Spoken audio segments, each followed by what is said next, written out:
नमस्कार मैत्रिणींनो. तर दिवाळीचा फराळ संपला का तुमचा? आणि दिवाळी संपल्यानंतर फराळ खाण्यामध्ये जी मजा आहे ना ती कशातच नाही आहे. आणि दिवाळी संपल्यानंतरच जास्त फराळाची आठवण येते.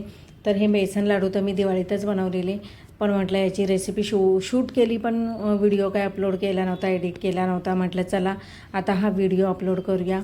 तर यासाठी मी 400 ग्रॅम बेसन आहे ते घेतलेलं, आणि ते बेसन आहे ते मी सुकंच आधी कढईमध्ये भाजून घेतलं. त्यानंतर यामध्ये मी 200 ग्रॅम तूप वापरलेलं आहे, पण यातलं मी अर्धं तूप आधी घातलं आणि भाजून घेतलं. त्यानंतर मग उरलेलं तूप आहे ते 15-20 मिनटानंतर घातलं. आणि जवळजवळ आहे ना मी पूर्ण बेसन भाजायला मला पाऊण तास लागलेला आहे, बेसन आणि हा रवा भाजायला.